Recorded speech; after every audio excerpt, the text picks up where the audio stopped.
가정에 관한 말씀을 좀 살펴봤습니다. 그러다가 이제 사도행전 시리즈로 다시 돌아왔어요. 예루살렘 교회에 큰 핍박이 있었습니다. 헤롯 왕이 야고보 사도를 죽였어요. 순교당한 거죠. 성경에 보면은 헤롯이라는 이름을 가진 사람들이 많이 나옵니다. 근데 여기 헤롯은 어떻게 했습니까? 혹시 기억하십니까? 한 달도 됐으니까 잊어버리지 말도 다 하시죠. 헤롯 아그리파 1세였다 그랬습니다. 이 헤롯 아그리파 1세가 이제 어떤 사람인가 하면 그 헤롯 왕, 예수님 당시에 있었던 헤롯 왕 그 집안이거든요. 그 로마 나라로부터 빌라도 같은 사람은 총독으로 임명을 받았고 이 사람들은 왕으로 시험을 받았습니다. 우리나라 왕은 자기의 뭐가 없어요. 자기가 내가 왕인데 이러지만 이 사람은 왕이지만 그 입에 뭐가 있습니까? 로마 황실이 있습니다. 그 로마 황실에 항상 무릎을 꿇어야 되는 거거든요. 그러니까 이제 이 유대 나라에서 다스리게 되면 왕으로서 이 취한 질서를 잘 확보를 하고 잘 해야 됩니다. 그렇지 않게 되면 로마 황실에 문책을 당할 수밖에 없죠. 이렇게. 그렇기 때문에 이 사람은 어떻게 좀 잘 백성들을 좀 잘 하려고 하는데 유대인들 입장에서 볼 때 이 헤롯은 에돔 사람이에요. 이방인입니다. 이게 받아들이기 어려운 사람이에요. 그리고 또 이 정치를 하는 이런 것들이 보면 하나님 중심주의에는 많이 어긋나 있는 거 아닙니까? 그래서 어떻게 하면 이 유대인의 환심을 살려고 하는데 이 예수쟁이들이 설치는 것 같아서 그 지도자인 야고보를 잡아서 죽였습니다. 순교했거든요. 그러니까 이 유대인들이 너무 기뻐하는 거예요. 유대인들이 예수쟁이들을 미워하는구나. 이 예수쟁이들을 잡아서 내가 붙잡아가지고 이렇게 야고보같이 이렇게 하게 되면은 유대인들의 인심을 얻을 수 있겠다. 이렇게 생각을 하고 헤롯 아그리파 1세는 그 또 두목격인 베드로를 붙잡았습니다. 감옥에다가 넣었어요. 이제 때가 되면은 너도 야고보처럼 죽이겠다. 이런 거예요. 베드로 사도는 감옥에 갇혔습니다. 그리고 나서 이제 어떻게 됐나 하게 되면 베드로 사도는 감옥에 갇혔는데 교회는 간절히 하나님께 기도했더라. 성경이 그렇게 말씀했습니다. 옥에 갇힌 베드로 쇠사슬에 묶였고요. 4명의 군사들이 4개조로 이렇게 그러니까 16명의 군인들이 4조를 나눠가지고 4명씩 교대로 베드로를 지키고 있는 거예요. 두 사람은 베드로 곁에서 같이 쇠사슬에 묶여져 있는 이런 상황입니다. 그런데도 베드로는 그 가운데도 편안히 잠이 들었다고 했습니다. 이게 지난번에 살펴봤는데 이제 기억하시죠? 베드로가 아주 깊이 잠들어 있는데 주의 사자가 감옥 안에 나타났습니다. 베드로의 옆구리를 툭툭 치는 거예요. 왜 치는 거죠? 깨우는 겁니다. 잠을 깨우는 거예요. 베드로가 이렇게 잠에서 깨어나니까 급히 일어나라. 그런데 묶여있던 쇠사슬이 쫙 풀어져 버리는 거죠. 천사가 또 말합니다. 띠를 띠고 옷을 입으라. 띠를 띠고 시키는 옷을 입었습니다. 그러니까 겉옷을 입으라. 신발을 신고 나를 따라가라. 그래서 천사의 인도를 따라서 옥에서 나오니까 이 군인들이 뭐가 뭔지도 모르고 그냥 자는 사람도 있고 멍하게 있습니다. 그게 천사의 인도함을 따라서 베드로는 감옥에서 나왔어요. 베드로 나오면서 묶여있던 것이 풀어지고 군인들이 아무 자기를 붙잡고 제재를 하는 사람이 없습니다. 이게 도대체 꿈이냐? 내가 항상을 보는 거 아닌가? 내가 지금 꿈속에 있는 거냐? 베드로는 이렇게 생각이 되었습니다. 그리고 지키는 군인들을 지나가지고 문에 나오니까 쇠 문이 이렇게 철문이 크게 막고 있는데 이 문이 저절로 열리는 거예요. 그래서 이 천사의 인도함을 따라서 베드로가 밖으로 나왔습니다. 밖에 나왔으니까 그때야말로 그때서 베드로가 정신이 들었다고 말씀이 그렇게 기록해요. 우리 11절 함께 다시 한번 읽어보실까요? 이에 베드로가 주님 와서 가로되 주의 어찌 주께서 그 생사를 나를 손과 내가 선생님이 이르기서 손을 하게 하시는 줄 알겠노라. 어떻게 된 거라고요? 이게 꿈이 아니고 생신데 현실인데 어떻게 감옥에 있어야 자기가 이렇게 밖에 나가 있다고요? 주께서 천사를 보내사 나를 구원해 주셨구나 하는 것을 베드로가 알게 됐다는 거예요. 그래서 베드로는 어떻게 했는가 하면은 마가 요한의 어머니 마리아가 있는 그 집으로 갔습니다. 이제 마가 요한의 어머니가 이 집으로 간 것은 이제 우리가 오순절에 보면은 사도행전 2장에 성령께서 강림하시죠. 하나님의 약속을 따라 예수의 영과 같이 강한 성령의 역사하심이 있게 됩니다. 그 장소가 어디라고 얘기해요, 여러분요? 마가 요한의 다락방이다. 그런 얘기를 하잖아요. 그게 마가 요한의 어머니 마리아의 집에 있는 다락방에 그 사람들이 모였는데 성령의 강한 역사가 있었습니다. 그리고 이 장소를 계속 예루살렘 교회가 그 뒤에 보면 크게 부흥해서 베드로 설교를 듣고 얼마나 회개했어요? 5,000명이 회개하고 30명이 예수님을 영접하고. 그리고 이 예루살렘 교회는 이때 숫자가 얼마나 되었을까? 몇만 명이 되었다고 생각이 돼요. 근데 이제 이 마리아의 집에서 모이는 것과 같은 우리가 모이는 목장 형태, 가정교회 형태로 수많은 가정교회 모임이, 목장 모임이 예루살렘 교회 안에 있었던 것이죠. 그래서 거기에서 이제 사람들이 기도하고 있었거든요. 그 성령께서 임하신 그런 장소입니다. 여기에 베드로 사도가 갔습니다. 우리 12절을 한번 읽어보시면요. 깨닫고 마가라는 요한의 어머니 마리아의 집에 가니 여러 사람이 모여 기도하더라. 예, 그 마리아의 집에 가니까 마리아의 집에 어떻게 있어요? 여러 사람이 모여서 기도하고 있더라. 이 말씀은 5절 말씀과 연결이 되는 거예요. 5절에 보면은 베드로는 옥에 갇혔고 교회는 그를 위해서 간절히 기도하더라. 이 말씀이 12절에 이어지는 거죠. 베드로는 옥에 갇혔지만 교회는 그를 위해서 간절히 기도하고 있었다. 기도하고 있었다. 베드로가 지금은 석방에서 나갔잖아요. 그 사실을 모르고 계속해서 간절히 기도하고 있는 겁니다. 그 기도가 진행이 되는 거죠. 베드로가 이제 그 잘 아는 집이지 않습니까? 대문을 두드렸습니다. 대문을 두드리니까 누가 나왔다고요? 로데라고 하는 여자아이가 누군가 하고 확인하러 또 문을 열어주러 나왔다가 보니까 누구의 음성이에요? 베드로의 음성입니다. 베드로의 음성을 들은 로데라는 여자아이는 너무 기뻐가지고 너무 기뻤습니다. 그래서 문을 미처 열어주지 않고 베드로를 맞이하는 것이 아니라 그냥 집 안으로 뛰어가면서 외쳤습니다. 베드로 사도님이 오셨습니다. 베드로 사도님이 오셨습니다. 이렇게 얘기했습니다. 이때 여러분 로드라고 하는 여자아이의 심장이 갔습니까? 심장이 갔어요? 이런 비슷한 경험이 있으세요, 여러분요? 저는 이런 경험이 있는데 저에게는 형님이 2분 계시고 누님이 2분 계신데 다 한국 누님들이 대부분 다 그렇지만 우리 누님들한테 정이 많아요. 지금도 그렇게 정이 많아가지고 저에게 이렇게 이 나이가 제가 이렇게 됐는데도 보내주고 그래요. 그 유달리 형제 사랑이 아주 특심한 그런 분들입니다. 근데 이제 이 누님이 사랑을 많이 받고 자랐는데 시집을 갔어요. 그 시집을 멀리 이렇게 간 건 아니지만 제가 어릴 때만 해도 그때 통영 안에만 해도 시집 가게 되면 자주 봅니까? 몰라요. 시집 가게 되면. 그래서 이제 누님이 그리고 그러는데 하루는 동네에서 애들하고 노는데 버스가 이제 서는데 우리 누님이 조카를 데리고 손에 뭘 가득 들고 이렇게 오는 거예요. 그래서 보고는 성근아 그러는 거죠. 제가 너무 기쁘고 좋아가지고 어떻게 되겠어요? 달려가서 누나 와요 하면서 조카를 안아준다든지 손을 잡는다든지 짐을 들어야 되지 않겠습니까? 그렇게 하지 않고 제가 그냥 집으로 뛰었어요. 집으로 뛰어가지고 들어가가지고 누나가 왔다고 얘기치니까 집안에 있던 우리 식구들이 방문을 열고 그래 하면서 막 나오시는 거예요. 여러분 그 심정이에요.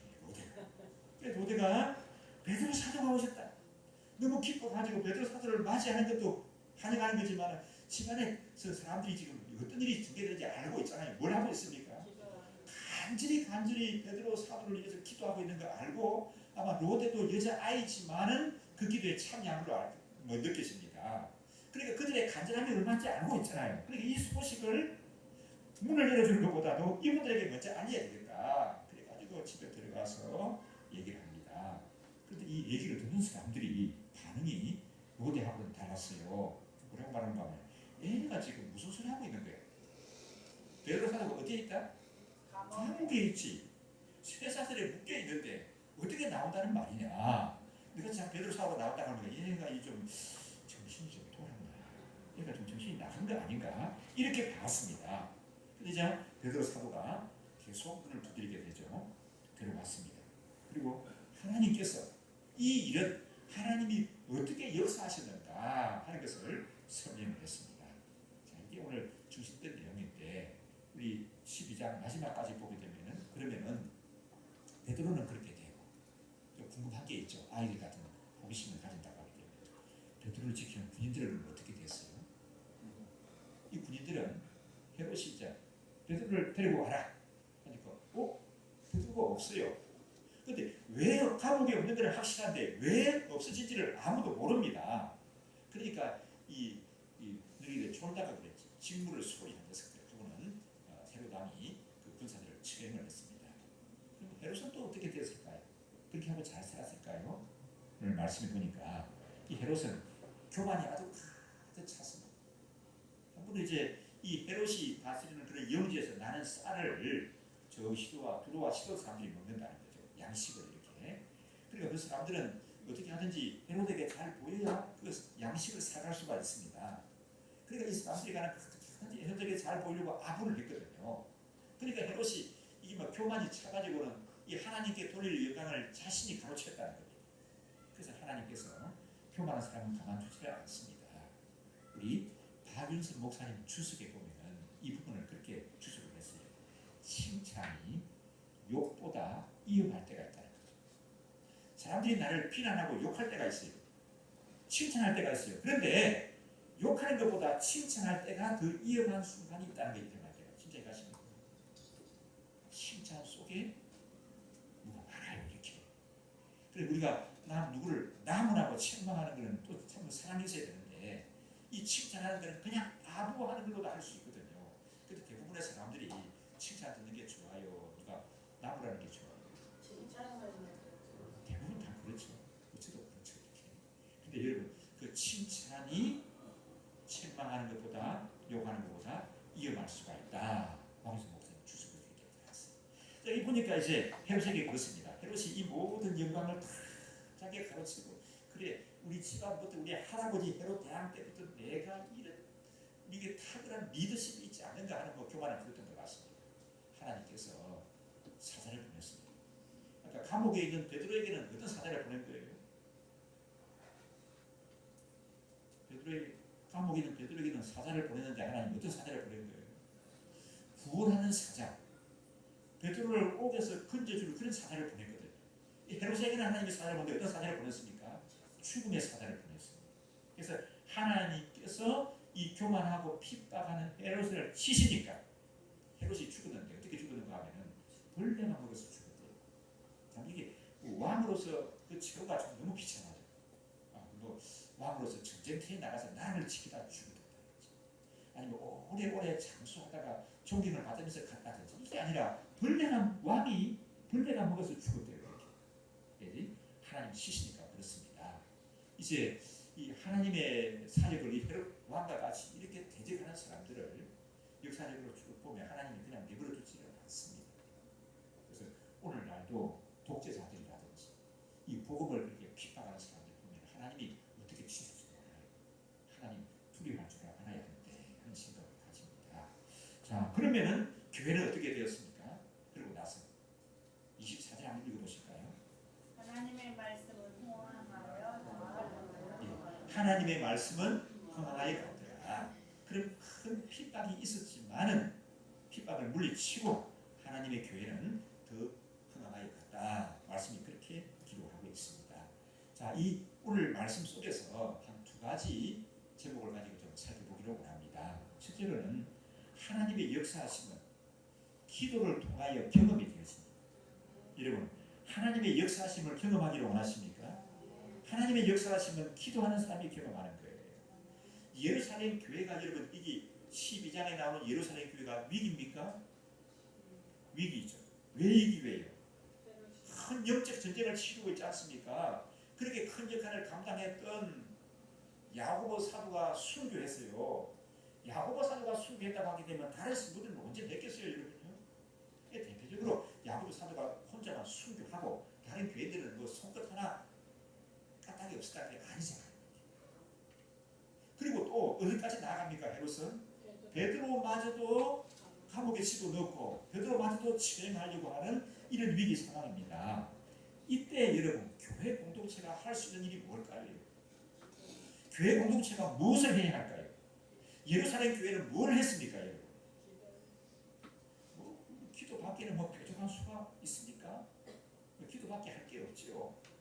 그래서 기도한 것이 아니라 기도했는데 사실 보면은 기도밖에는 뾰족한 방법이 없지만은 기도가 또 어떻습니까? 가장 확실한 그 위기 대처 방법이었습니다. 맞습니까? 아멘이신가요? 할 게 없어 다른 방법이 없어서 기도한 것이 아니라 가장 확실하고 가장 분명한 대처 방법이 뭐라고요? 기도하는 거란 말입니다.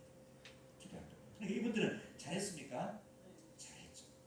다른 방법을 시도하게 되면은 그것을 내가 어떻게 해결하려고 노력하는 거예요. 내가 어떻게 문제를 풀어보려고 용을 쓰는 겁니다. 그런데 하나님께 기도하는 것은 뭔가 하면은 그 문제를 하나님께 맡겨드리는 거예요. 유명한 말이 있습니다. 한번 따라 하실까요? 하나님께 맡기면 그 일은 더 이상 내 문제가 아닙니다. 하나님께 맡겨드리면 그 일은 더 이상 내 문제가 아니에요. 그럼 누구의 문제예요? 하나님의 문제. 누구의 일입니까? 하나님의 일입니다. 하나님의 일을 하나님의 문제를 누가 푸십니까? 하나님이 푸십니다. 그럼 어떻게 하나님께 맡겨드리는 것을?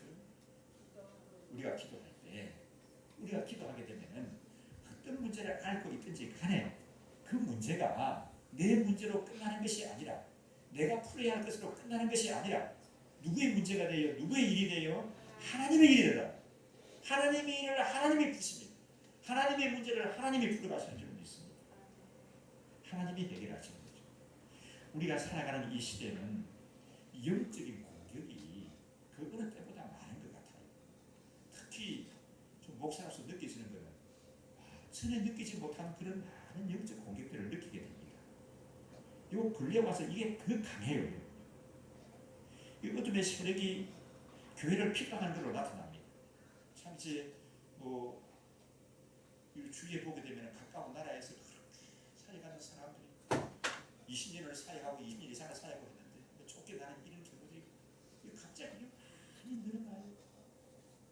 어둠의 세력들이 교회에 직접 핍박하는 이런 것들이 나타납니다. 또 성도들의 가정에 분란을 일으키는 거예요. 내가 그렇게 죽고 못 살아서 쫓아다니면서 그 남자가 좋아가지고 결혼하자고 해서 결혼했거든요. 행복하게 영원히 사는 줄 알았는데 남편이 미워져 이렇게. 왜 미운지 모르겠어. 하여튼 미워요 이렇게. 이런 가정이 한두 가정이 아니에요. 또 정말 내 아내를 위해서는 내 간이라도 심장도 나는 뽑아서 줄 수 있다. 그렇게 생각했는데 그 아내가 이렇게 싫어져요. 가까이 오기는 지겨울 게 느껴진다. 여러분 이게 예산일이 아닌데 이게 한두 가정의 문제가 아니라 많은 가정들이 이런 문제를 앓고 있는 거예요. 그리고 자꾸 무기력함에 빠지게 되고 의욕을 상실하는 거예요. 이게 오늘날 와서 더 이게 두드러지게 나타나는 겁니다. 더 심하게 되면 영적인 공격들이 교회 분란을 일으킵니다. 교회 분란을 일으킵니다. 목장에 나가기도 싫어지는 거예요. 보니까 그 목회자의 어떤 안 좋은 모습만 자꾸 생각이 나요. 그래서 목사도 싫어지고 또 목장 목녀나 우리 성도들의 안 좋은 모습만 자꾸 보게 됩니다. 그 성도들이 잘한 것도 많은데 같이 지내면서 조금이라도 서운하게 한 그게 자꾸 생각이 나면서 그런 문제에 매이게 되는 거예요. 그 사람이 자꾸 가비의 상처에 매여가지고 사람들이 곤란합니다.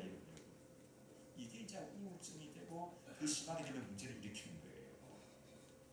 우리가 지금 현실에 풀어야 할 문제가 얼마나 많아요. 앞으로 달려나가서 헤쳐나가야 할 문제들이 얼마나 많습니까? 근데 과거에 조그마한 것에 자꾸 매여가지고 그 상처를 되새기게 되게 되면 이 사람이 여러분 자라나지는 못하는 거예요. 이 사람의 어떤 그 치경이 자꾸 좁아질 수밖에 없는 거예요. 그러다 또 심하게 되면은 그 교회적인 문제에 있어도 본질 아닌 것에 목을 매는 거예요. 객관적으로 보게 되면 좀 성숙한 사람이 보기에는 그냥 웃어 넘길 수 있는 문제예요. 그게 무슨 다툼 문제입니까? 그런데 이게 이제 문제를 일으키게 되게 되면 이게 문제가 되는 거예요. 문제가. 그래가지고 다투고 막 잡아먹으려고 하는 거예요. 요즘 한국 교회에 이런 영적인 공격을 받는 예들이 너무 많은 것 같아요. 참 이게 우리가 뭘 겪고 있다고요? 영적인 공격을 받고 있는 거예요. 우리 예수를 믿고 살아가는 건 항상 영적인 전투이긴 한데 지금은 오늘 이 시대는 우리 살아가는 이 시대는 영적 공격이 더 치열한 거예요. 이렇게. 근데 분명히 아셔야 할 것은 영적 공격을 어정쩡 해가지고 타협하고 부리면 안 됩니다. 어찌해야 되죠? 이겨야 돼요. 이겨. 영적 전투는 이기셔야 되는 거예요. 지면 안 됩니다. 타협하고 물러나보면 안 되는 거예요. 이 영적인 전투는 휴전하면 안 되는 거예요. 반드시 이겨야 됩니다. 누가 이겨야 되는 거예요? 우리가 이겨야 돼요. 하나님은 내가 이겨야 돼요. 물리쳐야만 하는 거예요. 오늘날 이 나라의 의지로 다들 말하지 않습니까? 지금 여러분 이 나라가 지금 평안합니까? 어지럽습니까? 물어보면 대부분의 사람들이 다 어지럽다고 그래요. 예, 그래서 우리 지난주에 우리 대표 기도하신 장로님도 나라를 위해서 기도하고 오늘 기도하신 장로님도 나라를 위해서 기도하고 그만큼 나라가 어지럽다. 그런데요, 이 오늘날 우리 나라 우리 대한민국의 어지러움은 교회의 어지러움이 그 원인이다. 그렇게 사람들이 많이 얘기하는데 그 말이 틀린 말이 아니에요. 시골에 계신 장로님께 요즘 제가 전화를 자주 하는데 그 장로님 그런 얘기를 했습니다. 이 주위에 돌아보니까 교회들이 참 이 교회가 이래 어지르니까 나라가 어지러운 것 같다. 연세가 아주 높은 장로님이에요. 그래서 제가 그 말씀에 저도 동의가 됩니다. 그런 얘기를 했습니다. 교회가 어지러우니까 나라도 어지러운 거예요. 나라가 어지럽습니다. 그러면은 이런 치열한 영적인 전투를 치르고 영적인 공격들이 있는데 우리가 어떻게 물리쳐야 합니까? 어떤 분은 거리에 나가서 우리 시대를 예수 믿는 사람들의 시대를 모아가지고 거리에 나가서 외쳐야 된다고 시대를 과시해야 된다고 말하는 사람도 있습니다. 뭐 그것도 맞긴 하지만 부분적으로 맞는 거예요. 그럼 뭐 100점짜리 답은 아니에요. 어떤 분들은 문제가 있으니까 뭐 교회 문제를 법정에 가져가서 시시비비를 가야 된다고 얘기하는 분들이 있습니다.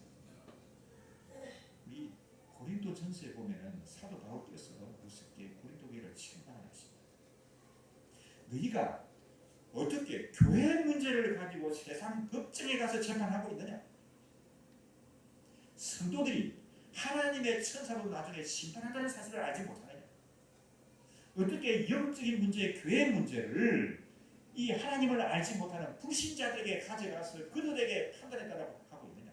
너희 가운데 지혜 있는 사람이 그렇게도 없느냐? 그런데 책망합니다.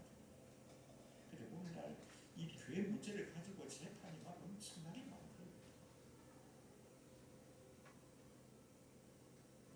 성도 간의 문제가 영적인 문제가 생겨서 재판에 그걸 이기면 누가 이기는 거예요?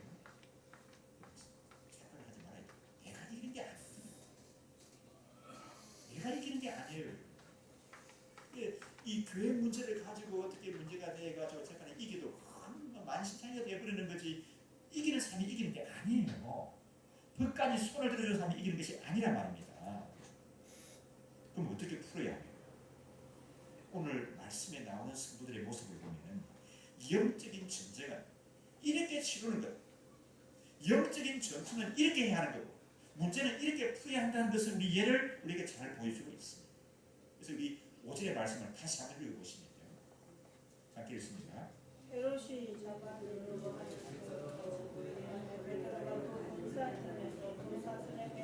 베드로는 옥에 갇혔고 달리 말하면 베드로는 옥에 갇혀 있지만은 누구는 교회는 그를 위하여 간절히 하나님께 기도하더라. 간절히 하나님께 기도하더라. 누가 기도했다고요? 교회가 기도했다. 교회가 뭐예요? 교회는 공동체죠. 공동체. 혼자가 아니에요. 교회는 공동체입니다. 이 공동체의 기도가 중요하다는 거예요. 공동체. 교회는 하나님께 기도합니다. 오늘날 이 나라의 문제를 푸는 것도 교회가 기도해야 되는 거예요. 교회가. 이 목장도 기도하는 목장에 하나님이 은혜를 주십니다. 기도하는 공동체를 하나님이 들어 쓰시거든요. 목사가 많이 기도하는 게 중요한 거예요. 목사가 제일 중요한 게 기도하는 일이죠. 또 우리 목자 목녀들이 많이 기도하는 게 중요합니다. 기도하는 목자 목녀들이 돼야 하죠. 우리 아버지 어머니가 많이 기도하는 것도 중요합니다. 기도하는 아버지 어머니가 되셔야 합니다. 근데 더 중요한 것은 누가 기도해 준다고요? 교회 공동체가 기도할 때 역사하는 힘이 많다는 거예요. 따라하실까요? 교회는 기도하는 공동체입니다. 기도하는 공동체입니다. 아멘이신가요? 아멘. 그럼 어떻게 하셔야 돼요? 어떻게 하셔야 돼요? 기도하는 공동체가 돼야 합니다. 그때 교회 문제를 푸시는 것뿐만 아니라 이 시대의 문제도 하나님이 푸시고 이 나라의 문제도 하나님이 풀어가실 줄 믿습니다. 우리가 수요일에 기도할 때 그렇게 하죠. 하나님, 한국교회에서 기도할 때 기도의 부흥이 다시 회복되게 하여 주옵소서. 오늘날 죄송합니다만 교회 공동체가 기도하는데 너무 게을러요. 교회 공동체가 개인적으로 기도하는 것뿐만 아니라 공동체가 기도하는 공동체. 베드로는 옥에 갇혔지만은 그를 사랑하는 사람들이 모여서 기도했더라. 그렇게 얘기를 하지 않고 뭐라고 얘기합니까? 누가 기도했다고요? 교회는 기도했더라. 교회가 기도했더라. 교회가 기도했더라 말씀하고 있습니다. 가정의 문제도 여러분 좀 기도로 풀어보십시오. 부부간의 문제도 왜 미워질지 모르겠어요. 왜 그렇게 싫어지는지 몰라. 이런 그 영적인 문제예요. 영적인 공격입니다. 자, 그래 내 남편과 사랑하는 아내와의 문제도 내가 좀 주께 맡기고 기도로 풀어보겠다. 그렇게 기도하며 나가게 될 때 하나님이 그 가정에 풀어주시는 거예요.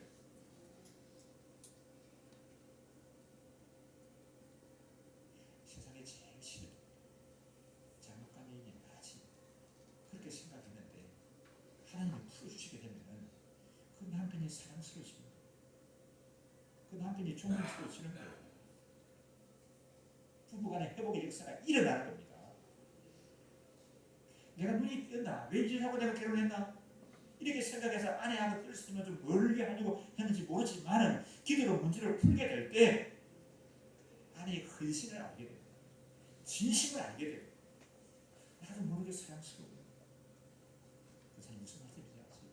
나도 모르게 사랑스러운데 어떻게 해? 뭐가 좋아? 나도 모르게 사랑스럽고 그냥 좋아요. 우리 성령이 문제를 풀어주시고 은혜 주시면은 그런 역사가 나타나게 되는 줄 믿습니다. 왜 안 하세요? 정말 기도하는 사람에게 하나님이 이런 은혜를 허락해 주신 줄 믿습니다. 일터의 어려움. 요즘 여러분 사업을 하는 사람 치고 얼굴을 펴고 다니는 사람이 없대요. 얼굴을 펴고 다니는 사람이. 진짜 하십니까? 왜 얼굴을 펴고 다닐 수가 없습니까? 너무 힘들다. 힘들어도 이렇게 힘든 적이 없었다. 그렇게 얘기를 한대요.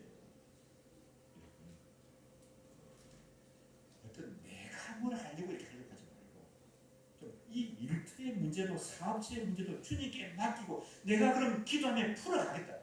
그 문제가 어렵다고 한들 그 예루살렘 교회 베드로가 야고보 사도가 순교당하고 베드로가 옥에 갇혔을 때 같이 어려운 상황이 나와요. 그런 어려운 문제도 교회가 기도할 때 하나님이 풀어주지 않으십니다. 내 일터의 문제도 우리 사업체의 문제도 내가 하나님께 기도하고 내가 달려서 풀어보겠다 하실 때 하나님의 역사하심이 나타나게 되는 줄 믿습니다. 여러분 믿음으로 기도하시고 하나님께서 어떻게 풀어가시는가 기대감을 가지고 기다리시기를 바랍니다. 기대감을 가지고 좀 기대하시기를 바랍니다. 오늘날 이 사탄이 너무 설치다 보니까 이런 기대감이 없어서 사람들이 뭐 내가 언제 나아지겠나 지금까지도 그렇게 살았는데 뭐 이렇게 살다가 그냥 뭐 가는 거지. 하나님의 자녀들의 모습 아니에요. 하나님이 역사하시게 될 때 내 현실의 문제를 풀어주시고 지금까지는 어렵다 할지라도 하나님이 풀어주시게 되면 내가 찌푸린 삶을 사는 것이 아니라 고개 푹 숙이고 한숨의 삶을 계속 사는 것이 아니라 웃으면서 살 수 있는 다른 사람에게 기쁨을 주면서 살 수 있는 그런 일도 하나님은 허락해 주시는 줄 믿습니다. 아멘이십니까? 믿음이 그런 거예요. 믿음으로 기도하고 하나님께 맡기면 누구의 문제라고요? 하나님의 문제입니다. 내 사업체와 일터의 문제도 우리 가정의 문제도 하나님께 맡기면은 하나님의 문제예요. 하나님이 이제 어떻게 풀어가실까 하는 것을 기대감을 가지고 나가게 될 때 주의 역사하신 데를 누리시게 될 줄 믿습니다.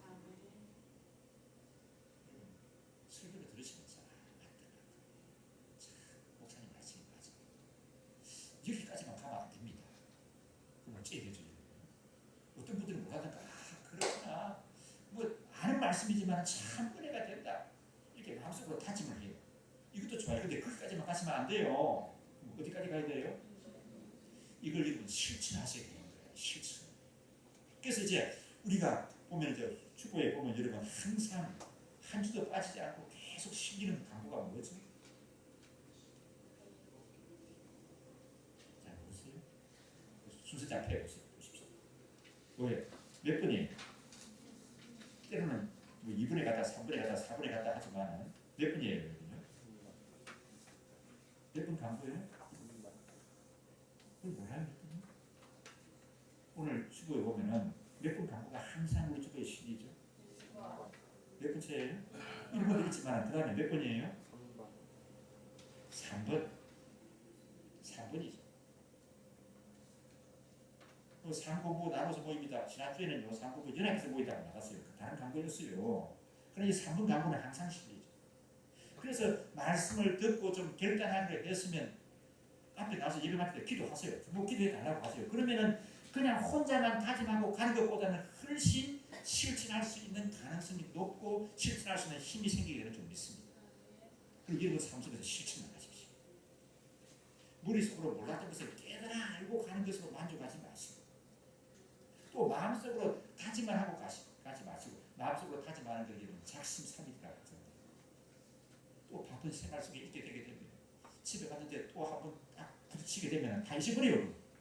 교회에서 예배 시간에 다짐했던 거 다 잊어버리는 거예요.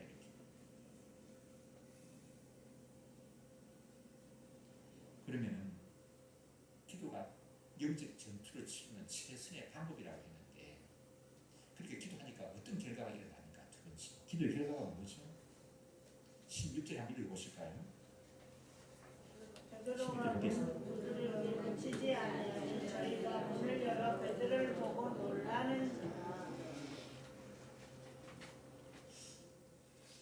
말씀에 본문을 정하고 제목을 정하기 힘들어요. 본문 정하고 제목 정하고 설교 준비를 반은 된 거예요. 제목을 몰라야 되나? 이 본문에서 제목을 몰라야 되나 하다가 16절 보고는 그들이 보고 놀라는지. 왜 놀라죠? 베드로를 보고 이 사람들이? 베드로 보고 왜 놀랐을까요? 감옥에 있어야 될 사람이 나와서 그랬다. 또요? 그럼 이들이 감옥에 있는 베드로를 위해서 간절히 하나님께 기도했지 않습니까? 근데 베드로가 나왔어요. 또 로데가 얘기하잖아요. 베드로 사도님이 오셨어요 하니까 얘가 미친다. 무슨 소리 하고 있는 거냐. 이런 반응을 보이거든. 기도하면서도 사람들이 왜 그랬을까요? 왜 베드로가 그들의 석방될 지사들 앞에 딱 나타났는데 놀랐을까요? 이렇게. 왜 놀랐을까요? 그것은요. 그들이 기도했죠. 근데 기도했는데 기도의 응답을 안 믿은 것이 아니고요. 그들이 생각하고 구한 것보다 훨씬 놀라운 응답을 하나님이 주셨습니다. 아멘입니까? 그렇죠. 자기들 기도하면 된다는 것도 알아요. 그래서 믿고 기도했거든 간절히요. 근데 하나님이 기도 응답을 주시는데 자기들이 생각한 것보다도 훨씬 놀라운 기도 응답을 주셨어요. 야고보 사도가 순교한 상황에서 이렇게 세상들에 묶여있는 베드로가 기도하기는 하지만 그렇게 빨리 나올 줄은 몰랐습니다. 그래서 이렇게 기도했을지 몰라요. 하나님, 우리 베드로 사도에게 용기를 주시옵소서, 힘을 주시옵소서, 능력을 주셔서 그 역경을 잘 견디게 하여 주옵소서. 그리고 하나님, 이제 야고보 사도도 없는 마당에 우리 예루살렘 교회는 하나님 나라 일을 이루는 데 있어서는 베드로 사도가 꼭 필요합니다. 그를 살려주십시오. 그를 풀어주십시오. 속히 풀어주십시오. 속히 풀어주십시오. 뭐 그렇게 기도하지 않았겠습니까? 그런데 하나님이 기도 응답을 주시는데 그렇게 빨리 그런 방법으로까지 응답해 줄 줄은 이 사람들이 알았다 몰랐다? 몰랐다는 거예요. 하나님의 역사하심은 우리가 영적 전쟁을 치르는 데 있어서 믿음으로 기도하게 될 때 하나님의 역사하심은 참 놀랍습니다. 우리는 하나님의 역사하심을 내가 아는 방법으로 내가 아는 수준에서 해결될 걸로 생각하고 있습니다. 근데 하나님의 역사하심은 기도 응답은 어떻다고요? 내 아는 상식, 내 방법을 훨씬 넘었습니다. 재미나는 이야기가 있는데 이건 실제로 있었다는 얘기죠. 미국에 골프를 잘 치는 프로 골퍼가 있었습니다. 여러분 골프하는 사람들, 제가 골프를 안 해봐서 모르는데 장님이 어떠세요? 골프 해보셨습니까? 골프하게 되면 골프 잘하는 사람하고 한번 라운딩 하는 거 원하시죠? 이렇게. 이 사람이 세계적인 이름을 가진 사람이고 또 매너도 좋은 사람이에요. 그러니까 이 아랍에 있는 나라의 대부호가, 여러분 아랍의 부자는 한국 부자가 못하는 거죠. 왜? 그 사방이 끝이 안 보이는 사막을 가지고 있는데 그 사막이 무엇을 쓸만한 땅이냐 모르지만 그 밑에 다 뭐가 있어요? 석유, 천연가스가 쏟아져 나오는데 이게 한국 재벌은 비교할 수 없는 그런 재벌들이죠. 근데 이분이 골프에 빠진 분이 한 분 있었습니다. 그래서 그 세계적인 미국 프로 골프를 초청을 해서 자기 이제 그 골프장에서 한번 라운딩을 하고 진행한 게 SK온이었습니다. 초청장은 보냈습니다. 비행기 티켓도 다 끊어서 보내고. 그러니까 이제 날짜를 잡아가지고 이 프로 골프가 왔어요. 와가지고 한 며칠 지나면서 라운딩을 같이 했는데 너무 행복합니다. 그러니까 이 아랍의 부부가 너무 고마워가지고 어떻게 합니까? 내가 선물을 한번 해드리고 싶습니다. 뭘 선물을 할까요? 그러니 프로 골프 가만 생각하다가 뭐 다른 거 없거나 골프 안 하니까 그냥 골프 클럽을 하나 주시면 되겠습니다. 그랬다는 거예요. 근데 여러분 제가 또 골프 잘 모르는데 골프 클럽이라는 게 두 가지를 나타낸대요. 뭐예요? 하나는 골프 채를 왜요? 골프 클럽이라고 하는 거예요. 그 사람은 이제 그렇게 생각한 거예요.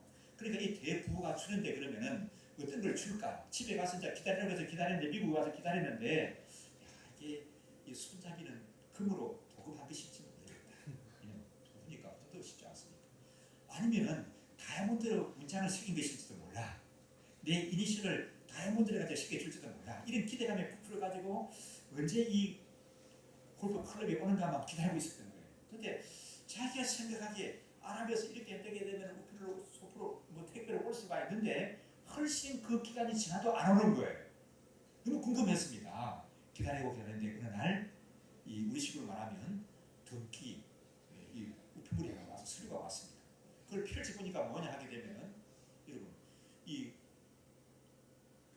골프 클럽을 이게 이 골프 7월 클럽이라고 하고 뭘 클럽이라고 하는가 하면 골프장을 컨트리 클럽, 그걸 또 골프 클럽이라고 한다는 겁니다. 자기가 생각하는 건 뭐예요? 골프 7월 골프 클럽이라고 달라고 했는데 이 부호가 생각한 거는 그래 이렇게 훌륭한 프로 골프에게 내가 골프장을 하나 컨트리 클럽을 하나 선물을 해야지 해가지고 아주 좋은 컨트리 클럽을 양도 증서를 작성을 해가지고 자기가 받고 사인을 하면 되는 거예요. 그런 걸 보냈더라는 얘기예요. 무슨 얘기입니까 여러분? 하나님의 역사하심은 그렇습니다. 내 상식을 넘었습니다. 하나님의 역사하심은 내 방법을 넘었습니다. 하나님의 역사하심은 내 경험을 넘어서는 것인 줄 믿습니다. 우리는 너무 내 좁은 상식에 매여 있습니다. 성경에 보면 그런 말씀하죠. 야, 내가 네 같은 줄 아냐? 하나님 그렇게 말씀해요. 내가 그러니까 하나님도 내 같은 줄 알고 이렇게 그렇게 얘기하는 사람들이 많습니다. 우리가 믿음으로 기도하게 될 때 하나님은 역사하십니다. 지금 에베소서에 보면 제가 참 좋아하는 말씀이 있는데 우리가 구한 것이나 생각한 것보다 더 풍성히 넘치도록 채우시는 하나님이라는 말씀입니다. 아멘이신가요? 자, 우리 모두는 이 시대에 영적인 전투를 치우고 있습니다. 이 영적인 전투는 어떻게 치워야 하는 거라고요? 어떻게 싸워야 하는 거라고요? 기도하는 겁니다. 내가 기도. 가정의 문제도 기도하면서 푸십시오. 남편과 아내의 문제도 기도하면서 푸십시오. 우리 부부가 전에는 안 그랬는데 왜 이러지 하게 되면 이건 여러분 어둠의 영의 공격이 있다고 느끼시고 기도하십시오. 우리 일터의 문제도 기도로 푸십시오. 목장의 은혜가 떨어지면 기도로 충족하십시오. 기도하는 공동체, 기도하는 교회가 되셔야 줄 믿습니다. 함께 우리 마음을 모아서 기도합니다. 하나님 아버지, 우리가 이 시대에 영적인 전투를 치르고 있습니다. 그러나 하나님께서 너 알아서 해라 하고 우리가 다 맡기신 것이 아니라 우리 하나님이 도우시는데 참 기도하는 사람을 도우시고 기도하는 공동체를 도우시고 기도하는 일터를 도우시고 기도하는 사업체를 기도하는 교회를 도우시는 하나님이십니다. 하나님 아버지, 내가 기도함으로 이렇게 참 영적인 전투를 치르며 이기는 사람이 되게 하여 주옵소서. 그래서 내 상식을 넘어서는 하나님의 역사하심, 내 경험을 넘어서는 하나님의 경험을 하나님 아버지 누리며 나아가는 그런 하나님의 삶들 되게 도와주시옵소서. 함께 우리 합심해서 기도하십시다.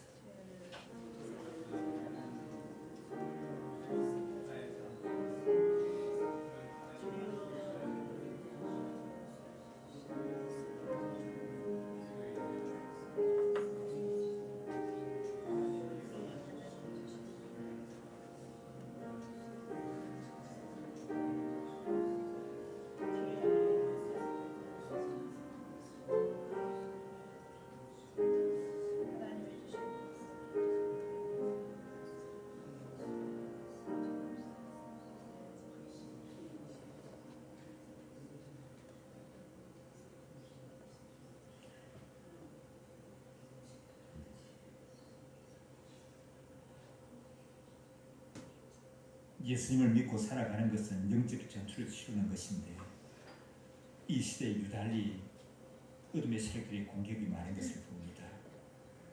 이 영적 전투를 우리가 어떻게 치루어야 하는지 또 사도행전 12장의 말씀을 통해서 우리를 깨우쳐 주심을 감사합니다. 아, 그런 것이구나, 그렇구나, 그래야겠구나 마음속으로 다짐하는 것으로 끝나지 않게 하시고 하나님 아버지, 우리 교회가 기도 공동체가 되게 하옵소서. 기도하는 목장이 되게 하시고 우리 가정의 기도가 지속되게 하시고 그래서 하나님의 역사하심을 경험하는 그런 가정생활, 또 하나님의 역사하심을, 하나님의 문제를 풀어가시는 것을 경험하는 그런 우리 일터와 사업체가 되게 하시고 우리 생각하고 구한 것보다 넘치게 채우시는 하나님의 역사하심을 경험하는 우리 자녀들이 되게 도와주시옵기를 원합니다. 우리 교회도 은혜를 더하시고 진리를 더하셔서 주의 사랑을 나누는 교회가 되게 하시고 이 아름다운 비전을 전하는 교회가 되게 역사하여 주시옵소서. 감사드리옵고 예수님 이름으로 기도드리옵나이다.